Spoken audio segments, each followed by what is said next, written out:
This page, right, it's the front cover of the official Nintendo magazine, issue 90.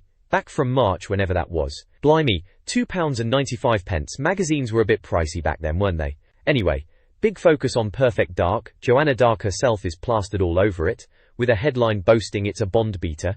Cheeky. Looks like they're giving it a proper going over with 13 pages of action, which sounds promising. Looks like Rare were really trying to push the boat out after GoldenEye, eh? Arspa. There's also mentions of Turok 3 getting first shots on page 92, and Resident Evil 0, labelled as a new N64 gore fest. Bit strong that, even for Resi. Toy Story 2 gets a huge first N64 review too, page 28. And if you were lucky enough to pick this up, you got free Pokemon stickers.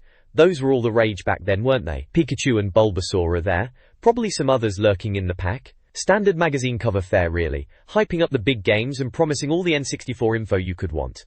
News, previews, game guides, the works. They tested every N64 game. Bit of a stretch that, but good on them for trying. Biggest and the best, they reckon. Well, they would, wouldn't they? Still, brings back memories. This does. This page is a blast from the past. Look at this. An advert for the Equalizer cheat code cartridge for the N64. Remember these things? Cheating death has never been easier, apparently.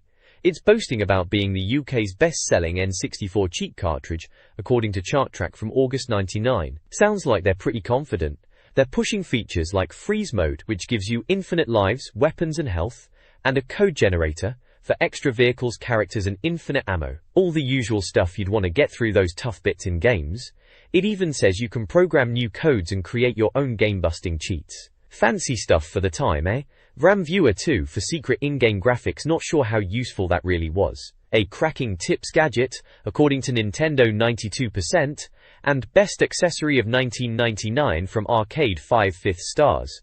They were really laying it on thick. Looks like it cost £19.99, which wasn't cheap back then. They've got phone numbers for ordering, a 0845 number which screams local rate, and even a premium rate 0906 number. And of course a website, codejunkies.com, wonder if that's still going.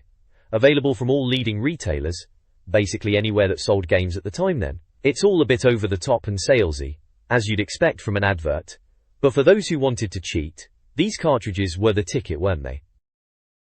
This page from the official Nintendo magazine is a self-promotional piece designed to attract readers. It highlights the magazine's key strengths, getting the latest Nintendo news, providing the best screenshots, easy readability, reliable tips and cheats, and trustworthy writers. The magazine showcases its Team Nintendo with photos and names, emphasizing its friendly and accessible nature. It also provides contact information for various inquiries, including postal and email addresses, and even a limited hours phone line for gaming problems. The page features a glimpse of the magazine's content, including a Perfect Dark preview, the announcement of free Pokemon stickers, and mentions of upcoming games like Resident Evil 0 and Toy Story 2. Ultimately, the page's aim is to convince readers that it is the ultimate source for Nintendo gaming information. This page screams late 90s Nintendo, doesn't it? Right in your face is Perfect Dark, Rare's new shooter for the N64, taking center stage. Looks like they are really pushing it as the must-have game, listing off the usual hype points like amazing new screenshots and incredible plot. We've all heard that before, haven't we? It's promising first ever play, and all you need to know on page 6, so they're clearly expecting big things. Down below there's a bit about ECW Hardcore Revolution on the N64, boasting about baseball bats and extreme wrestling, which was a bit of a craze back then if you were into that sort of thing. Page 20 if you're interested apparently. Then there's a game news section, always a good place to see what's coming up. They're highlighting first and best new games, mentioning titles like Battlezone, Daikatana, Driver, Legend of Zelda, Resident Evil 0, Supercross 2000, Track and Field 2000, Turok 3, Vigilante 8 Second Offense, and even F1 Racing Championship. Blimey, that's quite a list. Seems like they are covering games for both the N64 and the Game Boy Color, with little banners letting you know which is which. Page 84. For more info, if you can wait that long, looks like a jam-packed issue, typical for the time, trying to cover everything coming to Nintendo consoles. This month's N64 reviews feature Toy Story 2, a platformer tie-in, Chiji Rally 2, an off-road racer, Nuclear Strike, an action game with choppers and nukes, Gex 3, The Return of the Wisecracking Gecko, and European PGA Tour, a golf game. A Blagfest competition offers games like 40 Winks, Toy Story 2, and South Park Rally as prizes. Game guides provide tips for Donkey Kong 64 and Resident Evil 2. There are also official and reader-submitted tips. The magazine also promotes Game Boy Color, with games like Mickey's Racing Adventure and Earthworm Jim. This page is all about Perfect Dark then, looks like they're really pushing it. Big game, it says at the top, and they are calling it a GoldenEye beta, and world exclusive with new arenas. Bold claims, especially coming after GoldenEye 007, which was massive at the time, on the N64. It's from Rare, of course, so, it's probably going to be decent. They were on a roll with the N64, weren't they? Game Info blurb says it's a 3D shoot-'em-up, and it's out in May. Apparently, we're supposed to meet Joanna, codenamed Perfect Dark, and she's the star of this gob-smacking Bond beta. Bit over-the-top marketing talk, but everyone was wanting the next big thing in shooters after Bond, weren't they? Let's see if it lives up to the hype. This page is indeed all about Perfect Dark. They're really going for it, aren't they? Right at the top it's got Perfect Dark Big Game, and they're not holding back comparing it to Bond again. Say bye to Bond, they reckon, claiming it's Rare's biggest shoot-'em-up, and saying it's arrived. They're calling it the best blaster yet, and it starts off by reminding you about Turok and GoldenEye, saying GoldenEye was great, but Perfect Dark is supposed to be even more mind-blowing for the N64. Apparently you play as secret agent Joanna Dark, and she's trying to take down the Datadyne Corporation, which sounds like your typical evil corporation plot, doesn't it? There's a picture of Joanna Dark looking like she's ready for action, and another screenshot of the game itself, in first person, with some kind of futuristic gun firing away. The text goes on about a mouth-watering range of vicious weapons, and loads of multiplayer arenas, saying it's a game you won't want to stop playing. They reckon you'll need to be quick on the trigger to stay alive, and be amazed. A mountain of guns to blast away with, they say, and calling Joanna Dark the sharpest killer in the biz and star of the biggest shoot-'em-up ever made. They're really laying it on thick, trying to make it sound like the ultimate shooter experience. Perfect Dark story plunges players into a 2023 conflict against the corrupt Datadyne Corporation. Joanna Dark, the game's protagonist, is tasked with rescuing Dr. Carroll, a scientist seeking to defect. The Carrington Institute serves as Joanna's training ground, where she'll hone her skills with lasers and firearms, guided by Dr. Carrington and Grimshaw. The article introduces key characters: Joanna Dark, the star agent, Daniel Carrington, the Institute's leader, and Cassandra DeVries, a formidable Datadyne figure. Dr. Carroll, the target of the rescue mission, also features additional characters like Trent Easton of the NSA, the OS president, the mysterious Mr. Blonde, and the previously acclaimed Agent Jonathan, suggest a complex narrative with espionage and intrigue. The detailed character profiles promise a rich and immersive storyline beyond simple action. The next page of the mag is diving deeper into Perfect Dark, showing off what makes it a big game, as the title boldly claims. It kicks off by raving about the incredible movies. And to be fair, for the time, the cutscenes in Perfect Dark were pretty swanky, especially compared to GoldenEye. They're making a point about the opening sequence, where you're swooping over the rooftops of Datadyne in Carrington's ship, showing off the N64's graphical grunt. They even mention the ship's moving gears and flaps, which is a bit much, but hey, they were excited. Then there's a section on weapon control, which is actually a big deal. Remember GoldenEye's weapon wheel? A bit clunky, wasn't it? Perfect Dark streamlines it by letting you hold A and use the stick to pick your boomstick from a menu. Much faster when bullets are flying. They also mention the secondary functions on each weapon, which added a bit of tactical depth beyond just pointing and shooting. Finally, loads of levels highlights the sheer size of the game, boasting 17 action-packed levels taking Joanna from futuristic cities to seaside villas. They talk about different difficulty settings, promising a real challenge, and showing off a few screenshots with various locations and enemies, including Cassandra DeVries and some underwater action. It's all standard magazine fare, really, bigging up the new game, but you can see why Perfect Dark was hyped. It was pushing the N64 pretty hard. This magazine preview hypes the upcoming game Perfect Dark, focusing on its big game status. The article details the core gameplay, emphasizing classic spy objectives like disabling security and downloading files, similar to its protagonist, Joanna Dark's, first outing. Early level screenshots showcase environments like Datadyne HQ, with basic gameplay tips provided. A section on cool new gadgets highlights upgrades from GoldenEye, showcasing the iSpy, Farsight Xenia 20, and IR Scanner, all adding depth beyond typical run-and-gun action. The final segment, Hit 'em Where It Hurts, showcases the weapon arsenal, including the Falcon 2, Super Dragon, Mauler, CMP-150, Avenger, Devastator, Mayan SMG, and Laptop Gun, each with unique features and second functions, providing significant variety. Overall, the preview aimed to build excitement by highlighting the game's gadgets and expansive arsenal. This advert from Virtual Reality Mail Order hawks Nintendo goods from the N64 and Game Boy Color eras. N64 game packs are offered, including a 4-game pack featuring GoldenEye, Mario Kart, Banjo-Kazooie, and F1 World Grand Prix, and a 2-game pack with GoldenEye and Mario Kart. Individual games like Turok, Rage Wars, South Park Rally, Banjo-Kazooie, and DK64 with expansion pack are also advertised. The Game Boy Color gets attention with console bundles and Pokémon Red/Blue, available individually or as a combined deal. A pick and mix section lists Game Boy games. Accessories, such as printer paper and carry cases, are available. The ad concludes with a mail order form, a relic of a time when sharing credit card details via post was commonplace, evoking nostalgia for classic gaming and the excitement of browsing gaming magazines.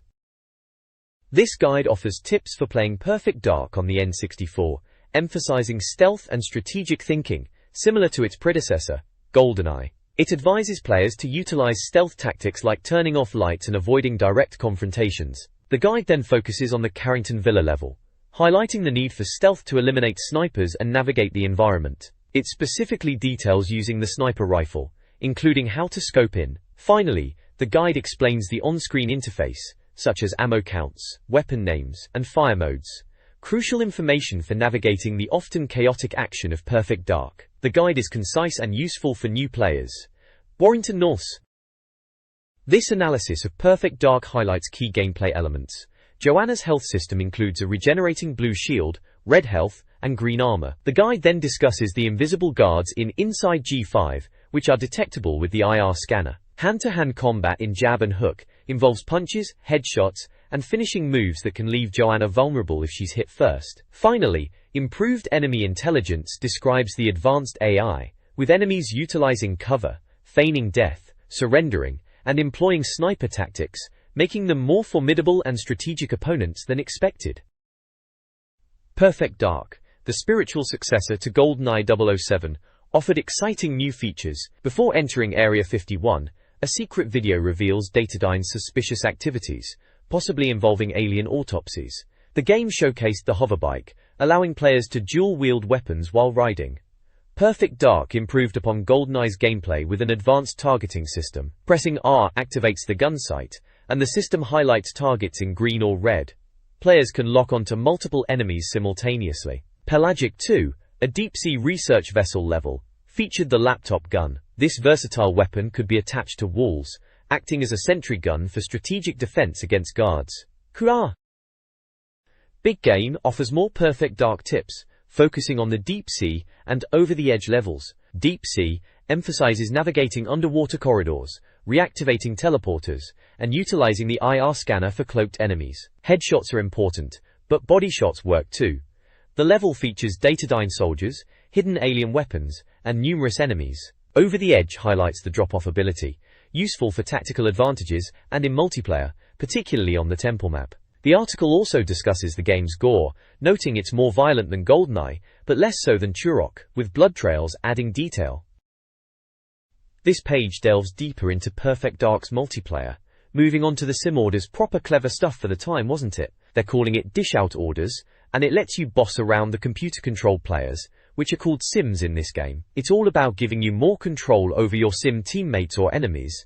Gahat, they've got a breakdown of 5 orders you can give. Follow, so they stick to you like glue. Attack, which is pretty self-explanatory, send them off to cause mayhem. Then there's protect, for when you need a bit of backup. Defend, to keep a sim in one spot laying down fire. And hold, to make them guard an area. Each order has a screenshot, showing it in action, classic N64 graphics of course, a bit blocky now but looked amazing back then. Routine. Apparently, to give orders you hold A and double tap Z, trigger bit of a button combo, but you get used to it. This brings up a menu to choose your orders. They mentioned the Villa Arena as a place to try this out, probably one of the new arenas they were boasting about earlier. It's all about making the multiplayer even more tactical, especially with these intelligent enemies they were talking about on the last page, remember? Ones that actually duck for cover. Good times. Good times. Perfect Dark offers diverse multiplayer modes. Cooperative lets 2 players tackle single-player missions. Counter-operative pits 1 player as Joanna Dark against a 2nd player controlling enemies. Deathmatch, known as Combat Simulator, is emphasized for learning, featuring sims with various weapons and ammo crates. Challenge mode involves fighting these sims, highlighting AI and dual-wielding mechanics. Finally, Knock 'em Out introduces the drug gun which blurs vision and slows opponents, promising chaotic fun. This magazine page details Perfect Dark's multiplayer modes, building on the previous page's mode overview. Blast from the Past caters to GoldenEye fans, referencing familiar arenas like Temple and Complex, and suggesting classic camping strategies. King of the Hill, a standard mode, emphasizes the threat detector gadget for weapon and enemy location. Finally, Capture the Briefcase offers a huge shootout, with all weapons encouraged for securing the objective. The guide, geared towards GoldenEye veterans, provides a basic overview and tactical insights, highlighting the game's gadgets and diverse weaponry. It serves as a useful introduction to Perfect Dark's multiplayer experience. Tactitites. This page delves into Perfect Dark even further, focusing on a rather quirky feature they're calling Star of the Show. Basically, you can use your Game Boy camera, remember those, and the transfer pack, to actually put your own face into the game. Madness, really. It shows you step by step how to do it, snapping a picture of yourself, and then cropping it to use as your character's face. Bit of a laugh, I suppose, running around as yourself in a deathmatch.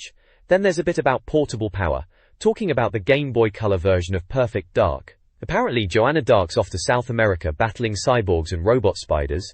Sounds a bit more like a Saturday morning cartoon version, but hey, it's on the Game Boy Color. They mention you can link up Game Boys for death matches, and even swap data with the N64 version using the transfer pack. Clever stuff, bridging the gap between consoles like that.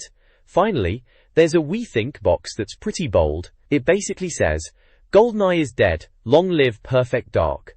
Bit strong, but they're clearly hyped. Reckon with the weapons, missions and multiplayer, they think Perfect Dark is going to blow GoldenEye out of the water and be the top shooter on the N64. Confident words indeed, but after the previous page talking about the multiplayer modes you can see why they're excited. ECW Hardcore Revolution for the N64 is a 3D WrestleFest game from Acclaim, promising extreme wrestling action. Released in March, the game emphasizes hardcore violence, with barbed wire ropes, baseball bats, and plenty of blood, mirroring equals over-the-top style. The game features various modes, including Exhibition, versus 1v1 and 2v1, Tag Team, including Tornado, Battle Royal, and Lumberjack matches. The developers highlight the weapons and whole new world of violence. The game's intention is to recreate the chaotic and enthusiastic ECW wrestling experience, catering to fans of the promotion's unique brand of wrestling. This page reviews ECW Hardcore Revolution for the N64, emphasizing its gameplay features. It highlights the game's accessible move list, a welcome feature for players. The review then details different move types: ready moves, turnbuckle moves, tie-up moves, and finishing moves. The game includes several modes, such as a career mode where players work their way up the ranks, a pay-per-view mode for match booking, and a King of the Ring mode to test player skill. The review also points out the game's over-the-top entrances, complete with smoke, lights, and humorous captions, capturing the spirit of ECW wrestling. Overall, the game appears to be aiming for the violent and entertaining experience that defined ECW wrestling.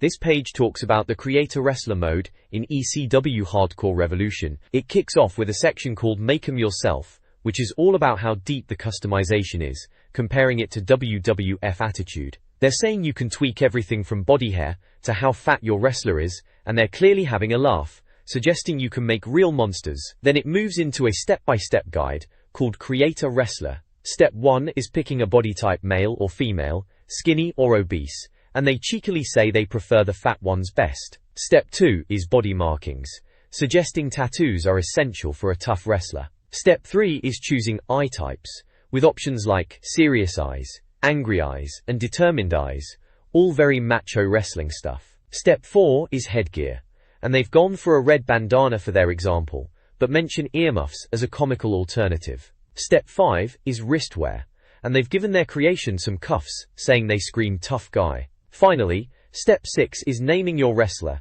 and they suggest something wicked, saying, Nigel just won't do. So yeah, it's a bit of a humorous look at making your own wrestler in the game, playing up the over-the-top nature of wrestling, and the fun of creating ridiculous characters. This page introduces the wrestlers featured in the ECW Hardcore Revolution game. It highlights a roster of ECW stars, including Rob Van Dam, Simon Diamond, Mike Awesome, Chris Chetti, Jason, Spike Dudley, Just Incredible, Steve Corino, and Bill Alfonso. Each wrestler is accompanied by a picture and physical stats, typical of wrestling media. The text showcases screenshots of the wrestlers in action, noting the game's N64 era graphics. The page also hints at the game's hardcore nature, emphasizing winning at all costs, and encouraging players to perform exciting moves to hype up the crowd. Ultimately, the page serves as a basic introduction to the playable characters within the game. Tava.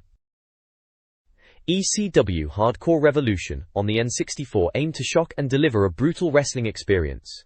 The game heavily emphasized its hardcore nature, warning against younger players due to graphic violence and language. Features highlighted included barbed wire ropes, weapon use, trash cans, staple guns, etc., and matches decided by bleeding. Customization options allowed players to tailor match types, arena design, and length. The reviewer praised the game for its variety and hardcore appeal, suggesting it was perfect for those seeking blood and dirty fighting. The game distinguished itself from other wrestling titles by prioritizing extreme violence for the N64 audience.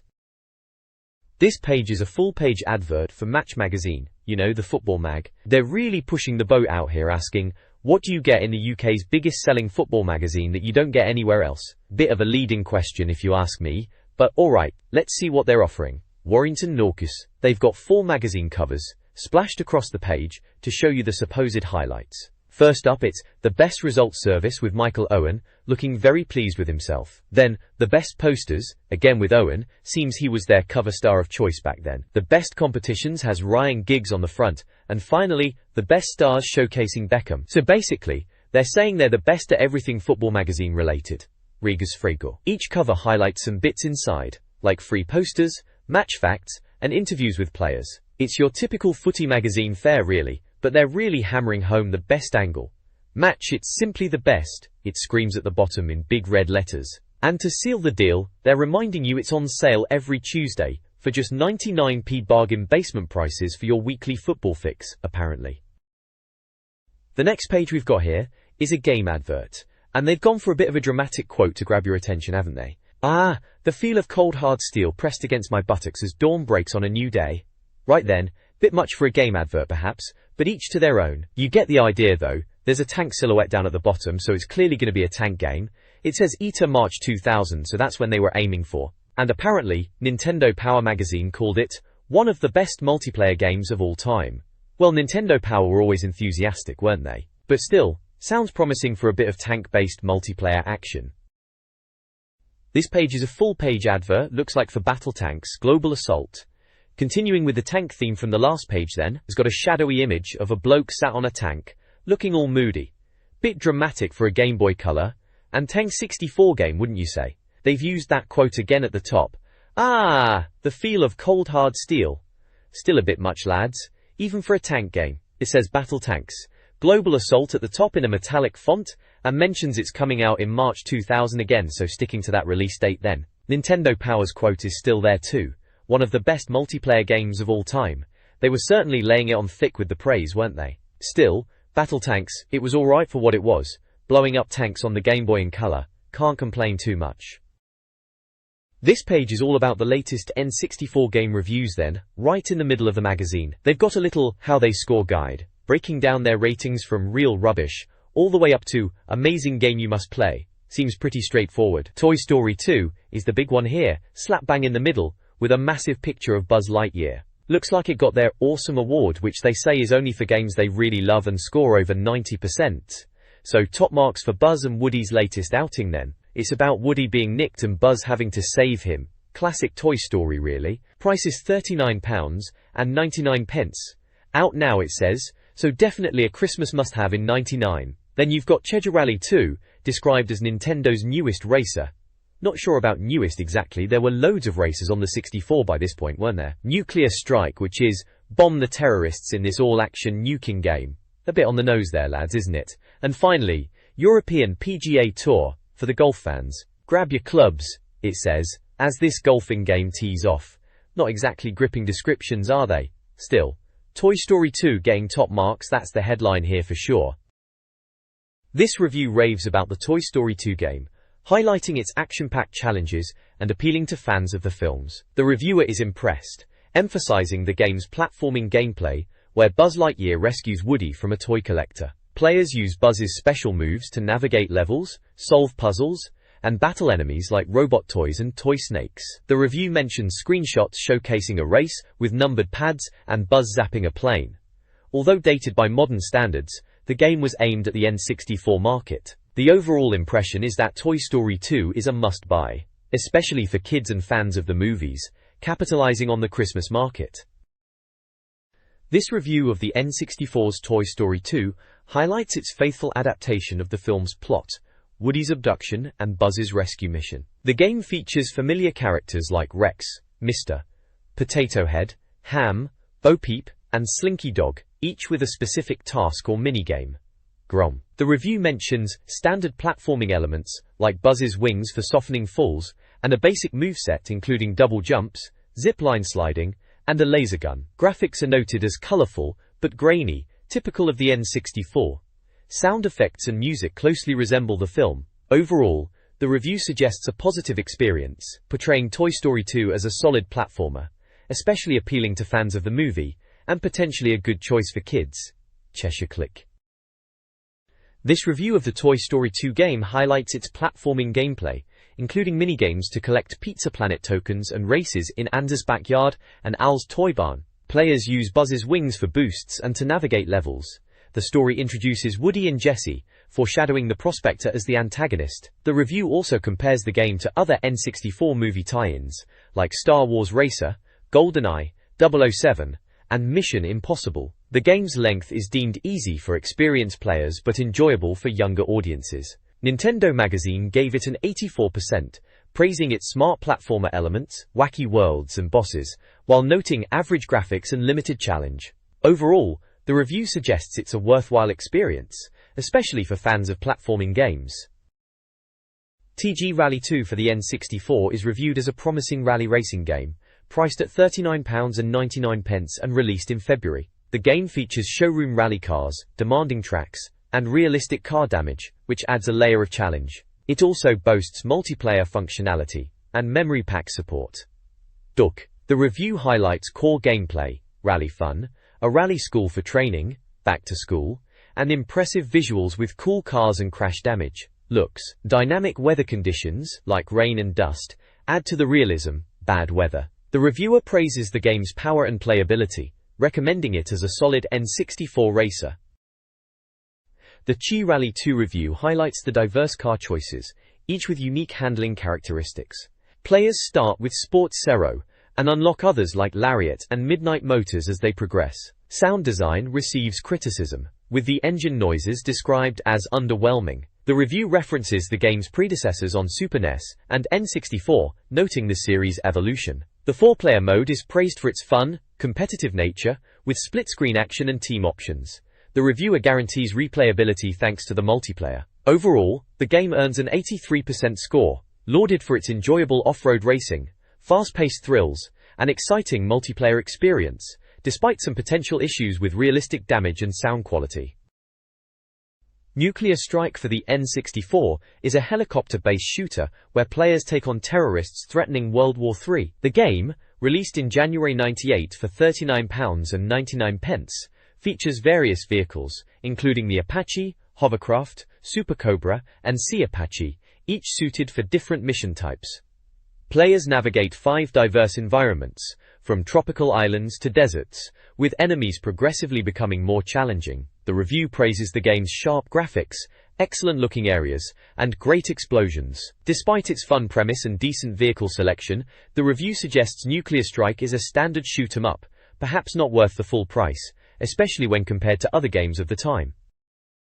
Nuclear Strike on the N64 features massive levels navigated with a helpful map highlighting enemies, resources, and objectives, alongside a compass for direction. The game offers varied missions, from combat to rescue, utilizing weapons like the chain gun and rockets, the latter being praised for their impressive explosions. Missions range in difficulty, with objectives highlighted on the map. The game promises a lengthy single-player experience, with diverse missions and an array of vehicles, earning a respectable 82% score. However, the review notes a lack of multiplayer and limited replay value. Ultimately, it's described as an enjoyable experience worth renting, but perhaps not a must-buy due to the limitations. This page is a review for Gex 3, Deep Cover Gecko on the N64. Right then, Gex, everyone's favorite wisecracking lizard is back for another platforming adventure. Seems Agent Extra has been kidnapped, and it's up to Gex to save the day across 25 levels. They reckon it's gonna wow platform fans, which is a bold statement considering the first one, well, let's just say they weren't wrong calling it rubbish back then. Price point is £39.99, and it was slated for release in March 2000. Single player only, memory pack and rumble pack compatible, naturally. The review highlights some of Gex's lizard moves, like the tail whip for bashing baddies, a tail jump to reach higher spots, a tongue flick for grabbing things, and wall climbing. Because, well, he's a gecko. Sounds like standard platforming fare, with a bit of gecko flavor thrown in for good measure. Agent Extra is in the screenshots, looking like she needs rescuing alright. Hopefully this one actually delivers on the promise. Unlike the previous Gex offering, they are certainly setting expectations high after slagging off the first one, aren't they? The Gex 3 review praises the game's level variety across 25 worlds, but notes its graphics are unremarkable compared to genre leaders like Mario and Banjo. Deep Cover Gecko features diverse level themes with costume-based powers, like a Dracula cape. Gameplay involves standard platforming combat and collectathon elements, with flies unlocking levels and hands granting extra lives. The review anticipates the game's humor, which may be divisive depending on the player's tolerance for Gex's one-liners. Scoring an 80%, it's considered an improvement over previous Gex titles, yet falls short of the top platformers. The recommendation is to rent before buying, with a blunt comparison to Rocket, Robot on Wheels as a superior platformer. European PGA Tour for the N64 promises a realistic golf experience, targeting serious players rather than casual fans. The review highlights the game's ambition, featuring top pros and various game modes like stroke play and skins. It emphasizes the game's difficulty, with the "We Said" section stating that even small errors can cause significant problems. The game boasts many big PGA names like Sergio Garcia and Ian Woosnam, and allows players to create their own characters. While the graphics are deemed acceptable, the review suggests gameplay might be slow, yet praises the golf swing animations. Courses are visually appealing but packed with hazards, reinforcing the game's challenging nature. The review warns players they need to be good to succeed, hinting at a steep learning curve. This page is the review for European PGA Tour on the N64, carrying on from the previous page. They're explaining how to strike the ball, detailing 2-click, 3-click and X and Y control methods, trying to cover all bases for different players. They also point out the usual golf course hazards, like bunkers and water, and mentioning you need to consider the wind, all standard golf game stuff. Apparently the sounds are really good and realistic, with Peter Alice sounding like he's on the telly, which was high praise at the time. They mention the game is lengthy, but multiplayer is decent because everyone's making similar mistakes. However, despite all this, the game only scores a 73%. The reviewer thinks it's a bit slow and not very exciting, even recommending Mario Golf as a better option. Sounds like they were going for realism, but it ended up a bit dull, which is a shame.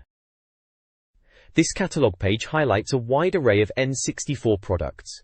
Perfect Dark is being heavily promoted at a discounted price. The page features a vast selection of N64 games, including platformers like Donkey Kong 64 and racing games like F-Zero X, alongside classics such as GoldenEye and Zelda Ocarina of Time. Prices vary depending on the title. Beyond games, the catalog showcases action figures from various franchises, including Zelda, Tomb Raider, Metal Gear Solid, and Street Fighter. N64 accessories like steering wheels, top drive wheel, and rumble packs are also advertised.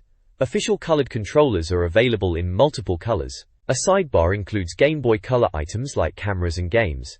Overall, the page is a comprehensive look at the N64 offerings of the time. This guide focuses on Game Boy Color games, promising to cover every new UK release. It highlights games tested by Nintendo experts for unbiased reviews. Featured games include Mickey's Racing Adventure, Street Fighter Alpha, described as challenging for the handheld, Micro Machines, a wacky racer, and Catwoman, Also mentioned are Tiger Woods, PGA Tour, Magical Tetris, with a Disney treatment, and Earthworm Jim. The guide emphasizes the excitement of on-the-go gaming, suggesting a mix of genres to cater to various player preferences, particularly highlighting racing games. This page is all about zooming about on the Game Boy Color, blimey. Right there at the top it says Wheel Wonders, get it? Cause it's about racing games, clever clogs at Nintendo Magazine, eh? They're saying you can forget messing about trying to build your own Silverstone in the back garden, just get stuck into these new Game Boy races instead. There's a picture of the classic see-through blue Game Boy Color, the proper one, not that purple monstrosity, and it's got a racing game on the screen with little cars and flowers, looks like a top-down jobby. They're pushing the idea of racing on the go again like they were on the last page, making it sound like the bee's knees. Alright, for a bit on the bus I suppose.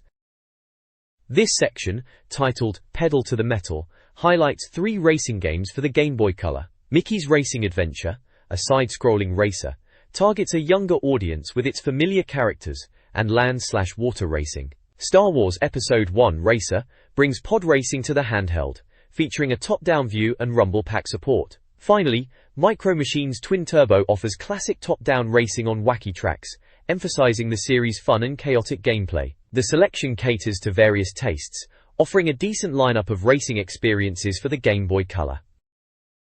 This page showcases more games for the Game Boy Color, moving away from just racing games like the previous page and expanding the variety. First up we have Tiger Woods PGA Tour 2000. It's a golf game obviously, and they describe it as ball whacking, which is a bit of a laugh. They reckon it's alright if you're really into golf, but not amazing, especially compared to Mario Golf on the same system, giving it a score of 68%. Then there's Catwoman, and it sounds a bit pants to be honest. They say it's about stealing a crystal skull, which sounds a bit daft, and that it's boring and basic. They've given it a miserable 62%, so probably one to avoid then. Finally, there's Star Wars Episode 1 Racer. Now this one sounds much better. It's pod racing from that Phantom Menace film, which was a big deal at the time. They reckon it's fantastic fun, easy to pick up, and really addictive. They've even slapped a Nintendo Awesome tag on it and given it a whopping 91% score, so clearly this is the pick of the bunch on this page and a good racing game for the Game Boy Color to follow on from the previous page's racing focus. This Game Boy Color review page features several games.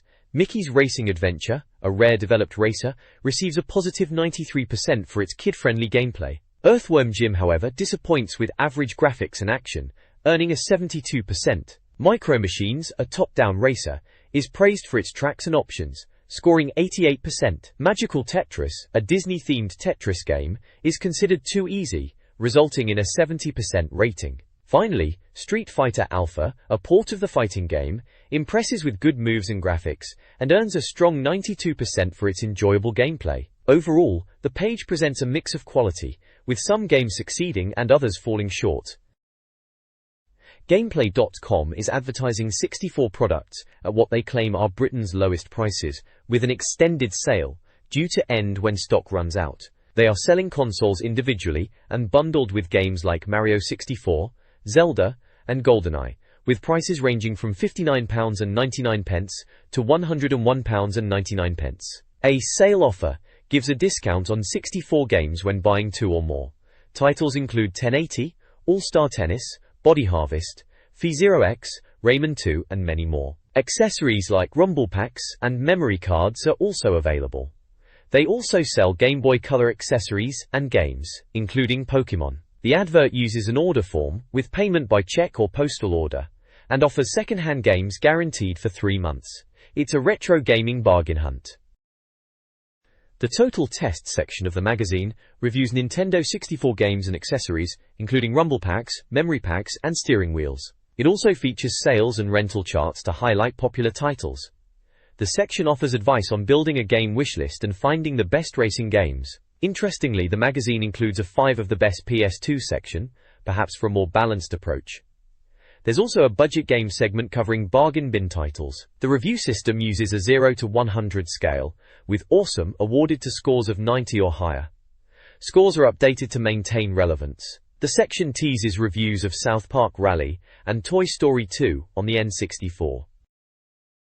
This magazine issue previews upcoming N64 titles and reviews recent releases. Gotta get 'em, spotlights games on the horizon. Next month sees Tarzan, a platformer for £39.99. In 2 months, Perfect Dark, a shoot-'em-up, arrives for £44.99. June brings Banjo-Kazooie, a platforming sequel, for £49.99. And in August, Turok 3, featuring dinosaurs, costs £44.99. Smaller reviews include Donkey Kong 64 and Banjo-Kazooie both received 96%, and Diddy Kong Racing and Duke Nukem 0 Hour scored a 92%, while A Bug's Life receives a low score of 52%. Other notable scores include Body Harvest, 88%, Carmageddon 64, 85%, and Command & Conquer, 86%. Platformers and racers seem to be the focus this month.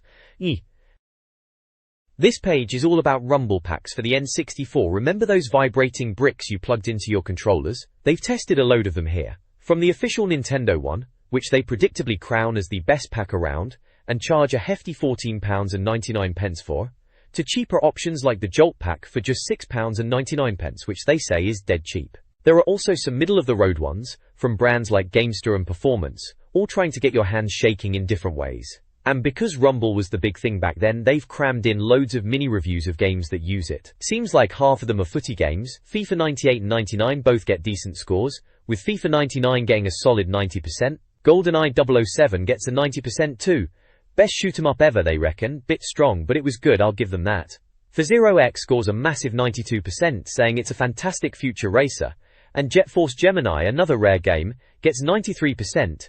Incredible shoot-'em-up. ISS 98 also gets a 93%, so someone on the magazine staff clearly loved a bit of virtual football. There's a few other bits and bobs, like Forsaken and Glover, Fighters Destiny and Gauntlet Legends, all getting a mention, and decent scores. But it's mostly about selling you on the idea that you needed a rumble pack for the full N64 experience, and judging by this page, they were probably right. This review covers N64 accessories and games. The article reviews various memory packs, with Joytech's 1 meg card recommended as a budget option.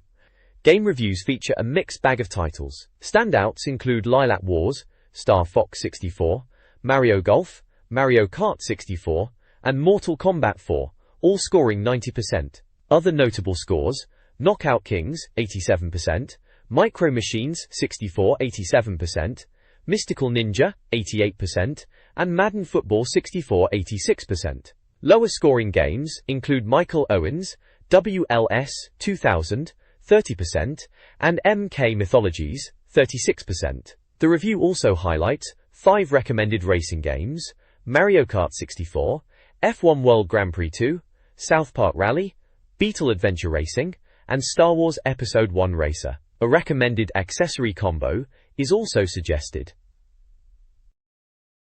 This review covers N64 accessories and games. Wicked Wheels highlights several steering wheels from various brands like Thrustmaster and Mad Catz, mostly around £50, each with unique features such as rumble or force feedback, catering to racing game enthusiasts. Game reviews are diverse, with a range of scores.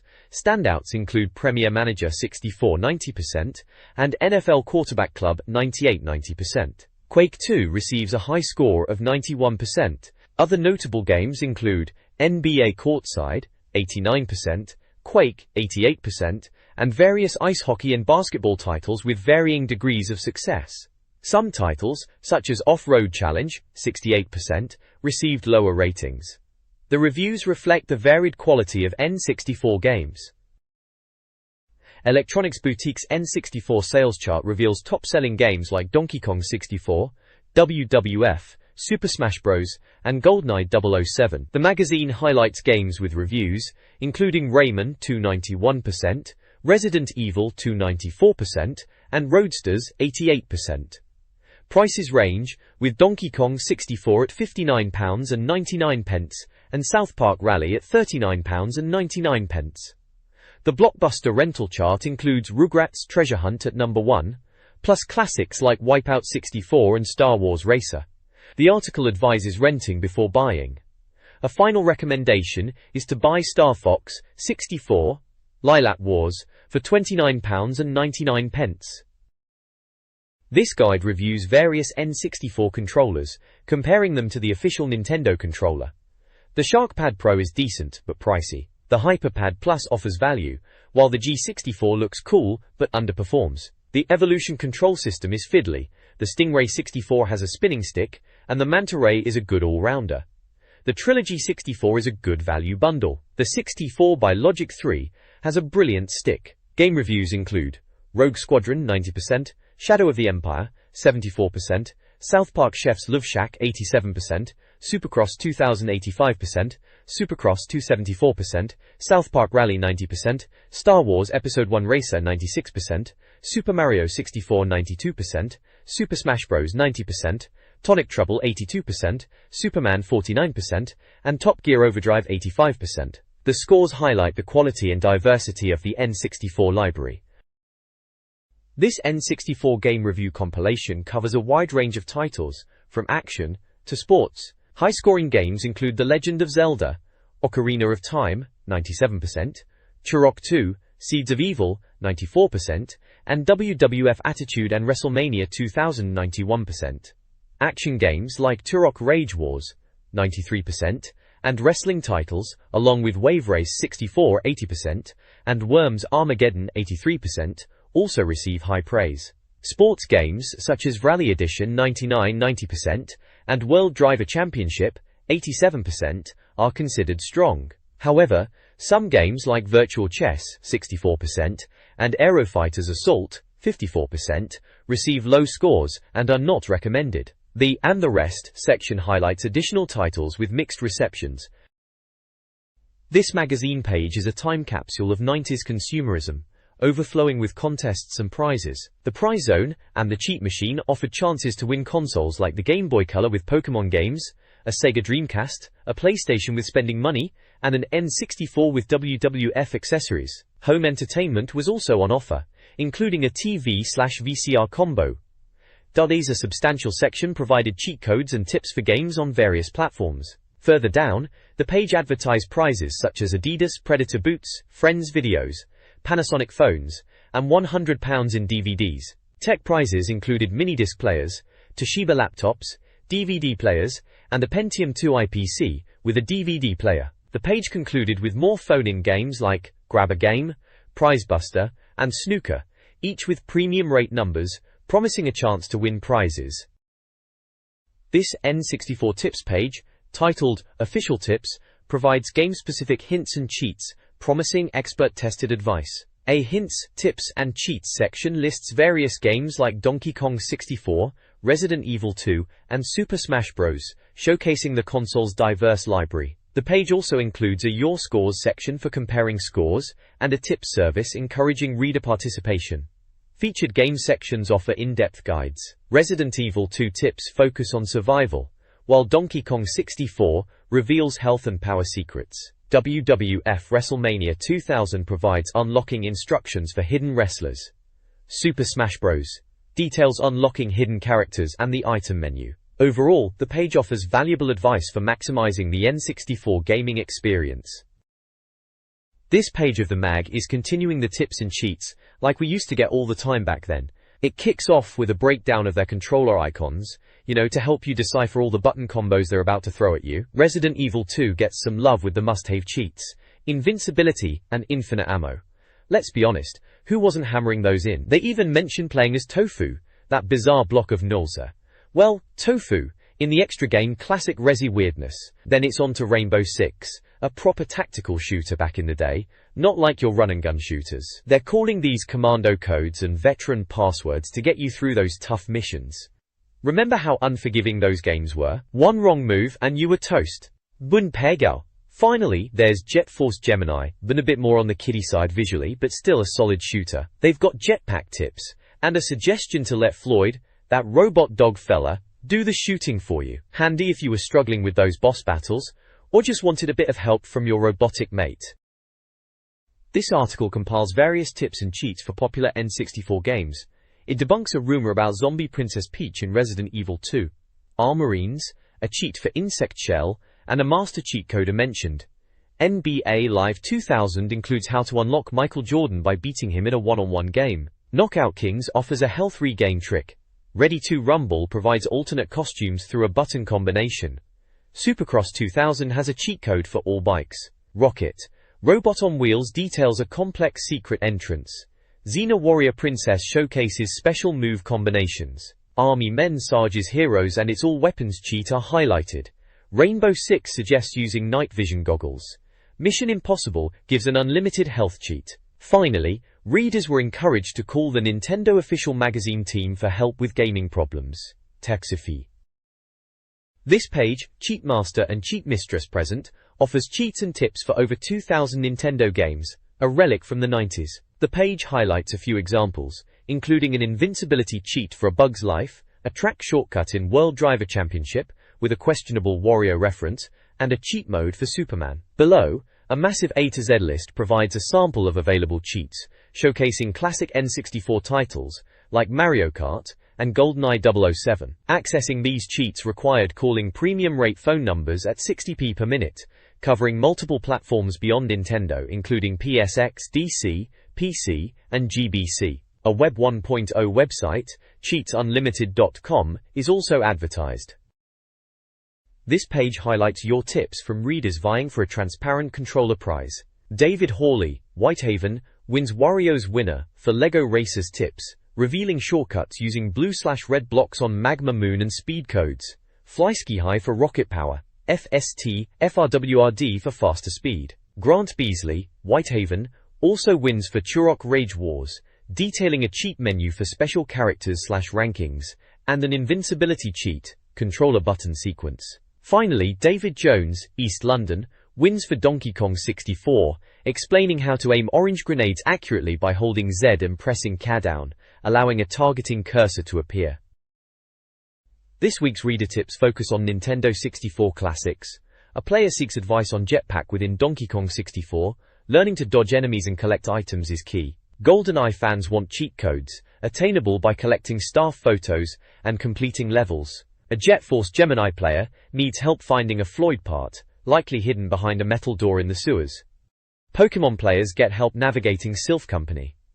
In Saffron City, a reader wants more blood in WWF WrestleMania 2000, but the PAL version's blood option was removed due to European sensitivities. The new ways to play section highlights fun multiplayer modes like GoldenEye toilet battles and Turok Raptor attacks. Finally, readers inquire about GoldenEye invisibility and the giant sword in Zelda, with the magazine offering mail-in guides. This issue features challenges for 4 games: Supercross 2000, Daytona Beach, fastest time; Banjo-Kazooie, Freezy Peak, fastest time for all Jiggies; LEGO Racers, Magma Moon Mountain, fastest time; and GoldenEye, Statue Park, defeat 30 enemies, fastest time. Last issue's results are also revealed. James Wigney won the Star Wars Rogue Squadron Challenge. Ruben Larson topped 1080 degrees snowboarding, while Danny Dunn won Yoshi's Story, though the Dunn brothers are banned. Sam Steady won the GoldenEye 007 Challenge, with international representation from Finland and Italy in the top 10. Rare, the developers of GoldenEye, are hosting a Donkey Kong 64 Mega Challenge. Players compete in Ramby's arena, scoring points by ramming naughties before time runs out. The leaderboard is topped by Scott Millwood with 216 points. The top 4 players are invited to a grand final at Nom Towers, a multiplayer battle arena. The deadline for entries is February 22, 2000, with the final on February 26. Entries require a photo of the player's score and details, submitted by mail. Prizes include official Nintendo controllers and Rumble packs. Rare emphasizes no cheating, and that they'll be watching for any funny business. The competition promises a fun, old-school gaming experience. This guide, part 3 of a series, focuses on DK Island in Donkey Kong 64, the central hub. It provides tips for collecting golden bananas using each Kong's abilities. For Donkey Kong, the guide highlights the use of strong Kong barrels. Chunky Kong's section covers Hideout Helm and Monkey Gun. Tiny Kong's tips involve using crystal coconuts, ponytail twirls, and swimming. Diddy Kong's section focuses on jet barrels in Crystal Caves and Fungi Forest. The guide also mentions blueprints, guarded by K. Lumsy, and obtained by defeating Casplats. It gives examples like sniping switches in Hideout Helm, or watching Casplat hair color. The guide offers general advice for overcoming challenges in the game. This guide provides tips for collecting golden bananas in Donkey Kong 64, focusing on later levels. In Angry Aztec, Chunky Kong's hunky-chunky moves are key for puzzles involving rocks, cages, and pineapple switches. Gloomy Galleon highlights Diddy's blueprint location and requires him to activate the watermill using the guitar. Chunky also gets tips for the lighthouse. Fungi Forest requires Lanky to use Onguard and Donkey to use Strong Kong.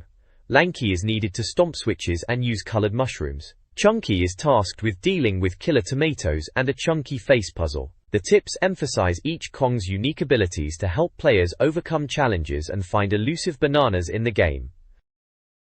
This guide focuses on golden banana locations in Donkey Kong 64's later levels, Creepy Castle and Crystal Caves. It breaks down challenges by Kong, starting with Diddy and Creepy Castle, highlighting ghost-filled skull temples and a difficult jet barrel challenge. Crystal Caves section details blueprint locations held by Casplats for Donkey, Tiny, Lanky and Chunky. Tiny Kong's section mentions using her small size, finding a blueprint, playing the sax, and bombing crocs. For Donkey Kong in Crystal Caves, it covers using a barrel blast pad, playing bongos, and a tougher armadillo boss fight. The guide offers straightforward tips for collecting golden bananas, geared towards players familiar with the collectathon gameplay.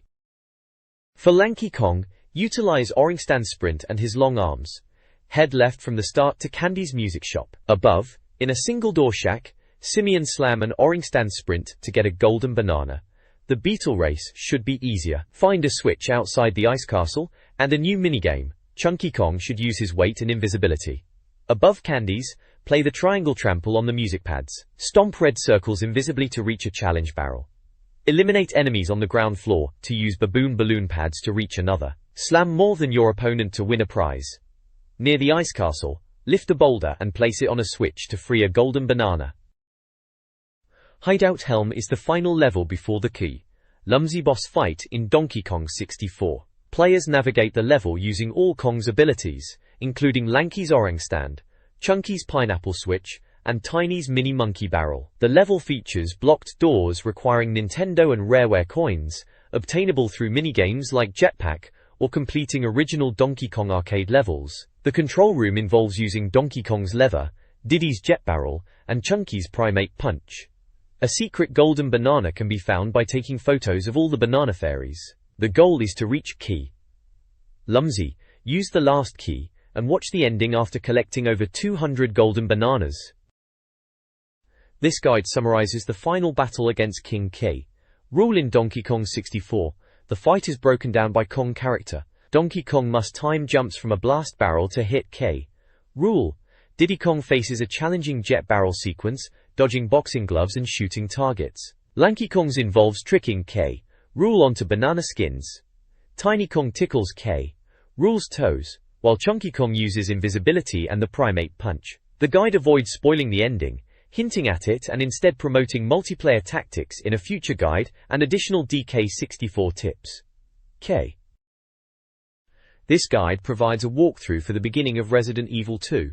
It covers the early sections, guiding players through the initial zombie encounters and route to the Raccoon City police station. The guide offers step-by-step instructions with screenshots, detailing how to reach the gun shop, acquire items like bullets and a note, and navigate the alley to the bus and eventually the station. Key objectives outlined include finding the station map, locating the typewriter and ink ribbons for saving, and obtaining the blue card key. The guide then leads players through corridors, managing zombies, obtaining a small key and a journo's note, and cracking the safe, code 4542, to get the map. The author believes the guide is a solid starting point, possibly a bit hand-holdy, but necessary for some players. This Resident Evil 2 guide focuses on the early police station section. It begins with advice on defeating your first licker, emphasizing item management and aiming downwards. Then it guides players to find red gems, which are later used for an item exchange, including locations for the first 2 gems in the meeting room and the fireplace area. The guide also covers the statue puzzle, a classic head-scratcher, and provides the solution. Finally, it explains the bookcase puzzle, detailing how to navigate the hidden area, and the different rewards obtained for Claire, Red Tablet, and Leon, Bishop Plug. This section of the guide focuses on key puzzles and encounters, offering essential tips for players. This guide details Claire's progress in Resident Evil 2, differentiating her path from Leon's with yellow boxes. Claire needs to find a lighter in the waiting room to burn a painting in the meeting room, retrieving a red gem. Next, she tackles a zombie cop to get the diamond key, involving red gem statues and the emergency staircase. She acquires the detonator while Leon gets the heart key. Finally, Claire must retrieve a valve handle to extinguish the burning helicopter, using it near the helicopter to clear the path. The guide emphasizes backtracking and puzzle solving, typical of the game's design.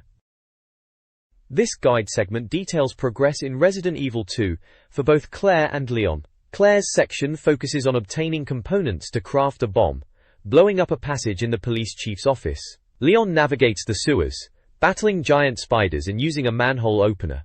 Both characters must solve a circuit puzzle to open electric doors. The guide then shifts to Sherry and Ada, controlling them to retrieve the club precinct key by solving crate puzzles. Finally, Claire descends a manhole, deepening the G-Virus mystery. The next issue promises to guide players through the remaining puzzles and the final boss. This page takes a bit of a left turn. It's the Game Boy Color Guide to Seaside, which is a bit of a laugh really. Instead of showing off the latest games, it's like a survival guide for the beach, but a really dodgy, dangerous beach. It starts off warning you about quicksand, saying you can spot it by the telltale signs, like heads, hands and feet sticking out charming. And it says to obey the warnings, or basically you're toast, game over, for real. Toot. Then the picture itself, it's a right state. In it, you've got your classic beach scene, but it's all gone wrong. There's a bloke sinking in quicksand, still glued to his Game Boy, bless him. Then over in the sea, some poor sod's getting eaten by a massive octopus. Again, probably should have put down the Game Boy for a bit, eh? The whole beach is full of dodgy looking people, and even the sea's got some kind of monster lurking. And to top it all off, the caption underneath says, "Life's a beach." Unfortunately, the beach is polluted, infested and hell-bent on killing you. So yeah, bit of a dark joke, but it's pretty funny in a grim sort of way. It's definitely taking the mickey out of those sunny seaside holiday brochures, and maybe even taking a jab at people who are too obsessed with their Game Boys to notice what's going on around them. Classic magazine humor from back then, eh? This Game Boy Color Guide to Seaside page uses over-the-top humor to address beach safety. The main message is, remember, a smart player is a safe player, and it uses absurd imagery, like a gruesome picture of melted legs and a graph showing brain deterioration from excessive Game Boy use, to drive the point home. The guide playfully warns players about dangers, including becoming a musherman or encountering plutochloronitriol. It also promotes the Game Boy Color's various color options, and its slogan, "Feel everything, everywhere." The overall tone is light-hearted, satirizing health and safety advice, with a focus on the dangers of being distracted by the console while at the beach. The Club Mario Letters page addresses reader questions about upcoming games. Discussions center around Resident Evil 2 on N64, praised for its speed, Game Boy boosters, deemed unreliable, and the upcoming Bond game, The World Is Not Enough, release platform undisclosed. Readers also anticipate WrestleMania 2000, comparing it to WWF Attitude, and lament the absence of FIFA 2000 on N64. ISS Millennium is suggested as an alternative. The Power Pack section highlights the enduring quality of The Legend of Zelda, Ocarina of Time and reader artwork. Finally, there's a Name That Game quiz, featuring a Turok-like image. This month's U-Review features Mark Cookney's positive take on Rally for N64, praising its customization and skidding mechanics, despite finding the controls frustrating. He rates it 87%. Reader feedback includes a complaint about Super Smash Bros. Score, highlighting its multiplayer appeal, and praise for the Pokémon Red guide. Ask Miyamoto delves into Nintendo's early internet plans for the Dolphin, GameCube, considering online gaming and Hollywood link actors. Voice recognition for the Dolphin was also discussed. Miyamoto's Desert Island picks include Mario 64, Zelda, and his map tools, favoring Game Boy for travel games. The feature gives insights into Nintendo's future vision, touching on ideas like voice control and potential casting choices. The Ask Rare section is filled with typical Rare humor and evasiveness. They tease the return of Gruntilda in Banjo-Tooie, deflect questions about future Game Boy Color games, and humorously dismiss a James Bond vs. Joanna Dark query. They quickly shut down the idea of a Banjo album and offer cryptic advice for a Donkey Kong 64 challenge. The Your Email section sees requests for Banjo and Kazooie in a Super Smash Bros. Sequel on the GameCube, and a denial of the 64DD in the UK. They dismiss a Simpsons game and harshly criticize F1 pole position 64. They also address questions about the Donkey Kong 64 expansion pack bundle, comparing South Park Rally and Mario Kart 64, and state their indifference about the source of good N64 games. Finally, they confirm Resident Evil 0 for the N64. Overall, it's a fun read filled with their signature playful attitude. This magazine article covers the early days of organized Pokémon battling leagues, coinciding with the popularity of Pokémon Red and Blue. The magazine announces the launch of its official Pokémon League, still under development, and encourages reader patience. It features a Challenge Me section where readers can battle the editor, Dave, presented as an unbeatable Pokémon master. The article then showcases various reader-submitted teams, including Jeffrey Winch's Mewtwo-led squad, Daniel Smith's Ghost/Poison team, Claire Vincent's team with Mewtwo and Legendary Birds, and Daniel Chu's powerful team with a level 95 Mewtwo. Each team receives brief commentary, reflecting the magazine's focus on celebrating reader skills and team compositions. This page in Club Mario is all about Pokémon fan art this month. Seems Ghastly is the spooky critter to draw. They've got loads of drawings sent in from young Pokémon trainers. There's one from Jason Wood, an 11-year-old from Grimsby, who's done all 3 Ghastly evolutions: Ghastly, Haunter and Jengar, looking like they're hanging out in the Pokémon Tower, which is a nice touch. Billy Cheatham from Hertz, who's only 12, is called an ace Poke artist for his Ghastly drawing. Gotta love the magazine hyping up the kids. Joe the Pokemaniac from Cheshire and Sam Shaw from Kent also get shoutouts for their Ghastly art. Seems like everyone's got Ghastly fever. Then there's a bit showing you how to draw a Butterfree. Simple 3 steps. Looks like even I could manage that after a few pints, maybe. Pokemaniac of the month is a kid called Connor Hendricks from Wiltshire, dressed up as Jengar, bless him. They even used a Sylphscope to get a decent picture. Commitment right there. Lastly, there's the Pokemart section, plugging the official Pokemon sticker collection from Merlin. 276 stickers to collect, apparently featuring all the original 151 Pokemon, and some shiny silver ones too, all for £1.49 for the album with a poster. Merlin stickers, yeah, remember those days filling up albums? Good times. Your Poker Tips magazine features reader advice. Michael from Nottingham suggests finding hidden rare candy in Cerulean City. Mark from Sutton recommends managing Bill's PC boxes. Tim from Brockley advises using Ultra Balls and sleep attacks on Abra. Barry from Aberdeen highlights raw strategies with Growlithe, exclusive to Pokemon Red. Dave from Berks reveals free TMS from the Celadon department store roof. The Ultimate Poke Warrior section showcases a bizarre Pokemon fusion. Hidden Poke Hero presents a quiz about a rock/water fossil Pokemon. The page concludes with standard magazine credits, subscription info, and legal notices.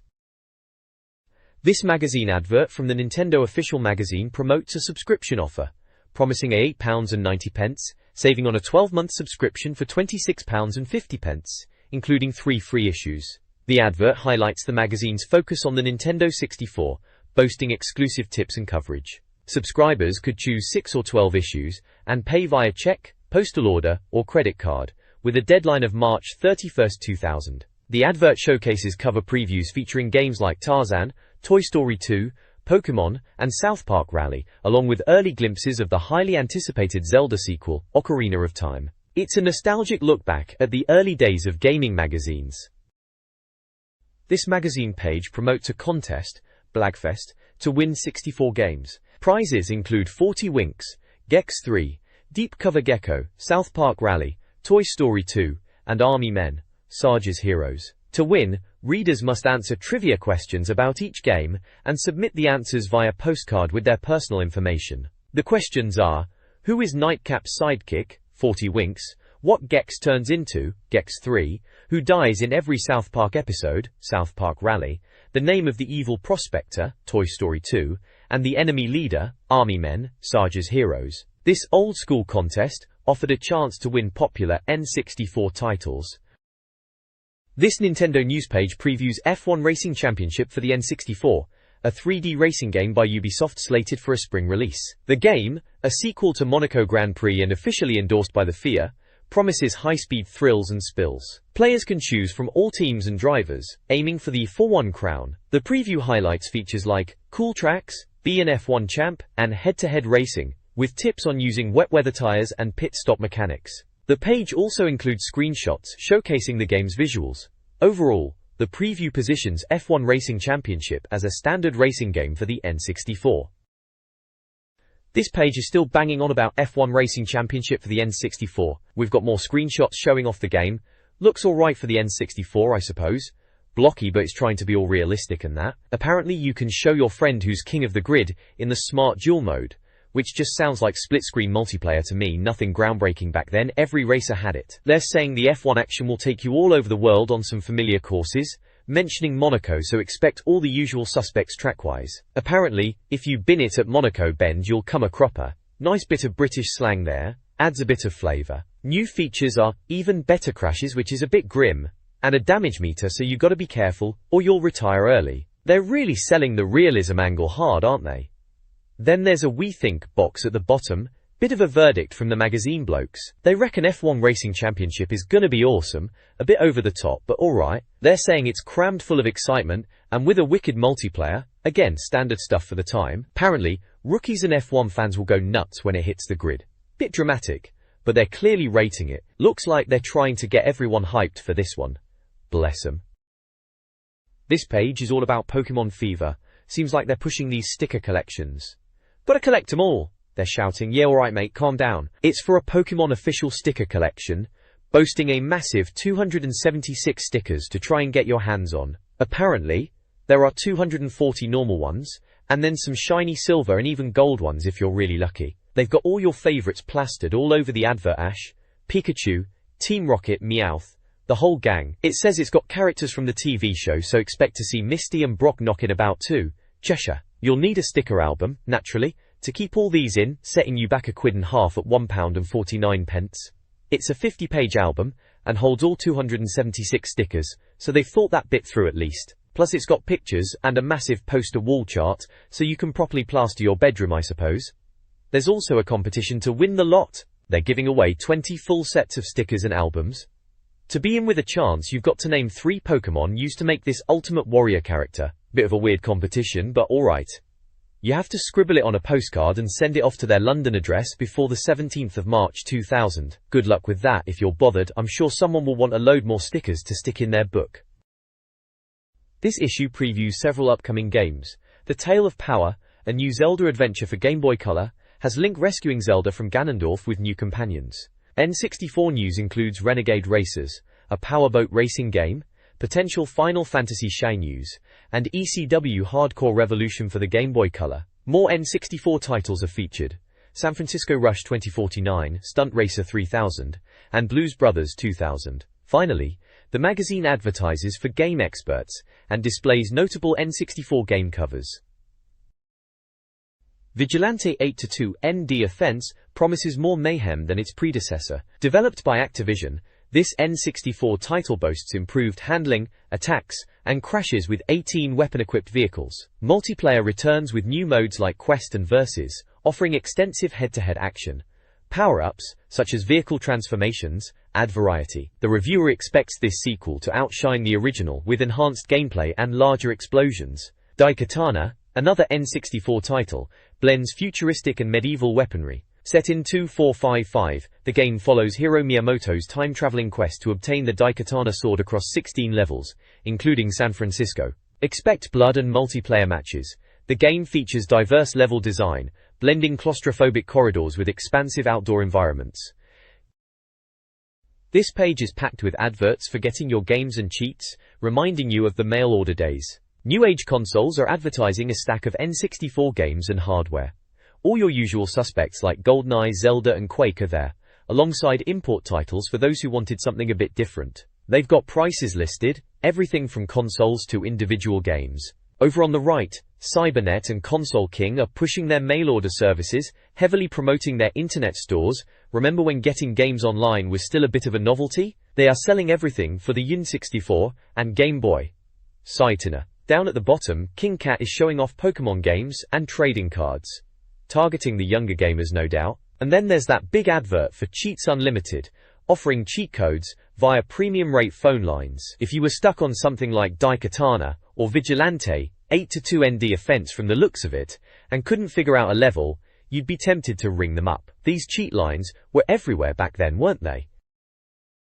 This page is all about Castlevania 2, or as it's officially called, Castlevania, Legacy of Darkness. Bit of a mouthful, innit? Konami are bringing this one to the N64, a 3D action-adventure coming out in April. Apparently it's set 8 years before the original N64 Castlevania. So a bit of a prequel then. They're banging on about it being bigger, badder, better and all that jazz, claiming it's a huge step forward. We'll see about that, won't we? Story-wise, it's focused on this new bloke Cornell, who's some sort of half-man half-beast fella. He comes home to find his village toasted and his sister nicked, so off he pops on a quest to rescue her. Along the way, he'll bump into Schneider, Carrie and Henry, who are also playable apparently, though you start as Cornell. Says he's a strange fella, bit vague that. Looks like they're showing off some gameplay, with screenshots. There's one they're calling Action View, showing Cornell laying the smackdown on some poor sod. Looks like the weapon effects are a bit flashy. Another one called Boss View, with a right ugly beastie, and a red jewel item that lets you attack from a distance, which they reckon is a safer bet. Cheers for the tip. They're saying the gameplay's improved, and Cornell can kick some butt, even if he looks a bit small. Good for him. Bit sarcastic about the enemies getting a kicking, aren't they? Poor old soul didn't even stand a chance. Cheeky. The article previews improvements to Castlevania 2, focusing on enhanced shooting mechanics. The targeting system now locks onto enemies, making combat more fluid, although enemies can still attack. Screenshots showcase the sharper shooting, including Cornell taking down various foes. The piece also highlights larger and more intelligent enemies, like a stronger skeleton with minions, a were-tiger vulnerable to fire, and a fast-moving sea dragon. A We Think box suggests the original game was flawed, but this installment shows promise, particularly with the refined targeting. The author anticipates a full review in the next issue, implying a positive outlook on the game's improvements. This page is all about Turok 3.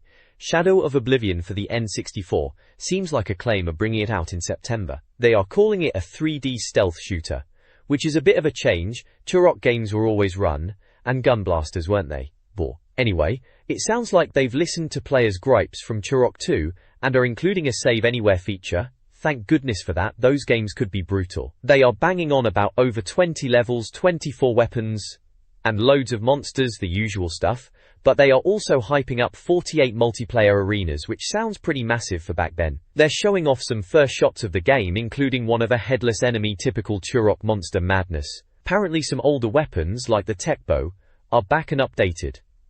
There's a section on new heroes, which introduces Joseph and Danielle Fireseed, descendants of Joshua, who was the original Turok. So looks like you get to pick your character this time around, with different skills and playstyles. Techital. The We Think bit at the bottom is pretty confident, saying if it's as playable as the first Turok and has a better multiplayer than the second, it could be the best Turok game yet. They're promising more news soon too. Seems like they are pretty positive about this one. Let's hope it lives up to the hype. This page has got a Resident Evil 0 advert. Looks like it's coming to the N64, which is a bit of a surprise. I thought they were all PlayStation games, to be honest. Says it's set before Resident Evil 2, which is interesting, and you play as Rebecca Chambers. She was in the first one, wasn't she?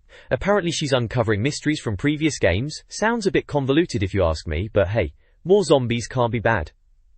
They are showing off a few screenshots, one with loads of blood on the wall, and another with Rebecca being held at gunpoint by some bloke. Typical Resident Evil stuff. They reckon it's going to be huge, which is what they always say, isn't it? But they seem pretty hyped about it. On the other side of the page it's a win prizes competition, proper old school dial-in thing. They're giving away a load of tech, MIDI hi-fi player, personal CD player, color Game Boy printer, camera, mobile phone, p.ayy.g. Remember them? Quai, handheld TV, Zap pager, baby shockwatch, Nintendo 64 console, 20 music sleds, fashion vouchers and even a PlayStation driving seat. Blimey, they are going all out. Just gotta call these premium rate numbers to enter. Probably cost you a fortune. Still, some decent prizes if you were lucky enough to win. Jeremy McGrath's Supercross 2000 for N64, published by Acclaim, is a 3D motocross racer, featuring realistic handling and freestyle arenas. Players compete against 7 racers on muddy tracks, with stunts performed using the Y button and the analog stick. While the game offers fast-paced action, the reviewer is uncertain about the gameplay, though they appreciate the track editor. Driver for Game Boy Color offers car-chasing carnage as undercover cop Tanner. Players experience missions in Miami, San Francisco, and Los Angeles, with objectives like getaway, pursuit, and survival. The top-down view and pixelated graphics are typical of the Game Boy. Tips include beating time limits and setting fast times. The game appears to be a decent handheld driving experience. War. This page previews upcoming N64 games. Track and Field 2000, a Konami sports title, promises competitive fun in 4-player mode with classic Olympic events. Battlezone, Rise of the Black Dogs, an arcade conversion brings robot combat to the moon with tactical gameplay. In fast news, Conker returns, now renamed 12 Tales, with Bad Fur debut later. Pokemon news includes mobile phone trading and a new game. THQ is developing kids titles like Power Rangers. Army Men Air Combat is coming to the N64, touted as superior to the PlayStation version. Finally, David O'Leary's Total Soccer 2000 is out for Game Boy Color, promising a sensible soccer-like experience. This page is advertising what's in the next issue of the Nintendo official magazine, and they're really laying it on thick, claiming to be biggest, best, first, most games, official. It's all very magazine-y. Mario Party 2 is clearly the big hitter for this issue, with the tagline focusing on Mario and Friends Return, all new boards, cool mini-games, and more multiplayer madness. Sounds like classic Mario Party fun. They've got an updated section, and they're still on about Track and Field 2000, and they mention Tomb Raider 2, saying Lara's given portable power, maybe hinting at the Game Boy Color Tomb Raider game. In the reviewed section they've got ECW Wrestling and Hydro Thunder, covering both fighting and racing, and right at the bottom they are teasing game guides and best cheats, always crucial for getting the edge in those N64 games. So this issue is out on the 17th of March if you were still buying magazines back then.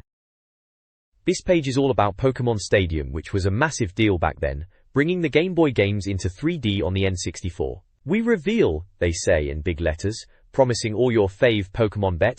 They mean Charizard and Pikachu, the usual suspects. They're also going to tell you how to play, which is possibly taking it a bit far. It's Pokemon, not rocket science. Best poker graphics ever is a bold claim, but for the N64 at the time, fair enough. And transfer pack battles, because everyone wanted to see your little Game Boy monsters battling in glorious 3D. There's a Game Boy Color section tagged on too, plus Game Boy Color, like it's an afterthought, reviewing all the latest games for your portable pal. How quaint. Then we have tips for Donkey Kong 64 multiplayer, Resident Evil 2, looks like they're showing William Birkin getting what's coming to him, and the best ever tips, codes and cheats, because who didn't need a cheat code back in the day? And at the bottom 8 special offers Club Mario, probably just trying to flog subscriptions or something.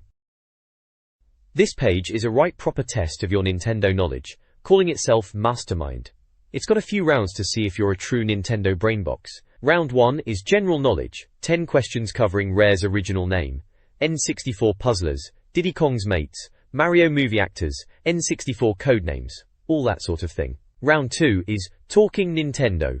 Match the quote to the character, featuring lines from characters like Cartman, Rayman, and even Buzz Lightyear, which seems a bit of a curveball. Round 3 is Who the Hell, where you have to name the games these odd characters are from, showing some right randoms like a muscly bloke, a little robot on wheels, and even a slice of pizza with legs. Mad stuff. Then there's Round 4, Name the Game, showing screenshots, including what looks like Resident Evil 2, Star Fox 64, Soul Calibur, and Wave Race 64, so fairly recognizable titles there. Finally, the big question is a competition to win copies of Gauntlet Legends by answering what Nintendo's first ever toy was. A decent enough page to test your Nintendo mettle back in the day. This page is a large advertisement for Special Reserve, a gaming club from the late 90s that offered membership for £6.99 and boasted 500,000 members. Perks included a free gift upon joining, a club magazine, special offers, contests, and a cheat book. Full members could also earn extra gifts. The ad featured a free gift list with various gaming accessories like controllers and memory cards. Additionally, the page showcased a catalogue of games for N64, PlayStation, Game Boy Color, and Dreamcast, including titles like Resident Evil 2, Super Smash Bros., and Sonic Adventure. Prices were considered decent for the time. The ad also promoted consoles and offered credit, aiming to be a one-stop shop for gamers. This page is a full-page advert, and it's all about Castlevania, Legacy of Darkness on the Nintendo 64. Blimey, they've gone for the shock tactics with a massive gruesome skull staring right at you, and the words "Face Your Fears" splashed across the top. Right below that skull it warns you, Before he tastes your blood. Subtle, eh? It's for the new Castlevania game, no surprises there with that gothic logo. They've even chucked in a little picture of the game box just in case you weren't sure what they were on about. In the beginning, Castlevania Legacy of Darkness, it proclaims below. Konami were really pushing this N64 game back then, trying to keep up with the PlayStation crowd with some darker titles, I suppose. Yep, it's all about scaring you into buying it.